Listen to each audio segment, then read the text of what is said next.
மதுரை மாவட்டத்தில் முதலமைச்சர் எடப்பாடி பழனிசாமி இரண்டாவது நாளாக தேர்தல் பிரச்சாரம் செய்தார். அலங்காநல்லூரில் பிரச்சாரத்தை தொடங்கிய அவர் உசிலம்பட்டி, ஆண்டிப்பட்டி, காணாவிளக்கு, கண்டமனூர், கடமலைக்குண்டு, சின்னமனூர், உத்தமபாளையம், கோம்பை, போடிநாயக்கனூர், தேனி, லட்சுமிபுரம், பெரியகுளம், தேவதானப்பட்டி உள்ளிட்ட ஊர்களில் வாக்கு சேகரித்தார். ஊராக வேனில் சென்று பேசிய அவர், அதிமுக அரசு விவசாயிகளுக்கு தேவையான நல்ல திட்டங்களை நடைமுறைப்படுத்தி வருகிறது என்றார். மறைந்த முதலமைச்சர் ஜெயலலிதா காலம் முதல் அதிமுக கொடுத்த அனைத்து தேர்தல் வாக்குறுதிகளும் நிறைவேற்றப்பட்டு வருவதை சுட்டிக்காட்டிய அவர், திமுக தலைவர் ஸ்டாலின் பொய்யான வாக்குறுதிகளை கொடுத்து வருவதாக புகார் கூறினார். உலக பாரம்பரியமிக்க ஜல்லிக்கட்டை மீட்டு தந்தது அதிமுக அரசு என்பதை நினைவு கூர்ந்த அவர், அலங்காநல்லூரில் ஜல்லிக்கட்டுக்காக நினைவு சின்னம் அமைக்கப்படும் என்றார்.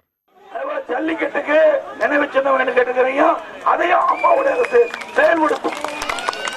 அதே போல வீரர் காலை அடக்குவது போல காட்சி, ஒரு வீரர் இந்த ஜல்லிக்கட்டு வீரர்கள் காலை அடக்குவது போல அந்த காட்சியுடைய சிலை உங்களுக்கு வழங்கப்படும், அதை அமைக்கப்படும். முல்லை பெரியார் அணை நீர்மட்டத்தை 142 அடியாக உயர்த்த சட்ட போராட்டம் நடத்தி ஜெயலலிதா வெற்றி கண்டதை அவர் நினைவு கூர்ந்தார். முல்லை பெரியார் அணை நீர்மட்டத்தை 152 அடியாக உயர்த்த தேவையான நடவடிக்கைகளை எடுத்து வருவதாக கூறிய அவர், இதற்காக 7.5 கோடி ரூபாய் ஒதுக்கீடு செய்யப்பட்டு அணையை பலப்படுத்தும் பணிகள் நடைபெறுகிறது என்றார். இன்றைக்கு உச்சநீதிமன்றம் வாதாடி குழு அமைக்கிறது, அந்த குழு பரிசீலனை பண்ணி அணை உறுதியா இருக்குது, பாதுகாப்பா இருக்குது அப்படின்னு கொடுத்தா கூட கேரள அரசு இன்னைக்கு ஒத்து வருவதா இருக்குது. இருந்தாலும் உச்சநீதிமன்றத்துடைய தீர்ப்புப்படி நிச்சயம் நல்ல தீர்ப்பை பெற்று உறுதியா அம்மாவுடைய அரசு 152 உயிரத்திற்கு பாடுபடும். விவசாயிகள் தான் எங்களுடைய உயிர், முதன்மையான திட்டம் நீரை பெற்று தருவதுதான் எங்களுடைய முதல் கொள்கை.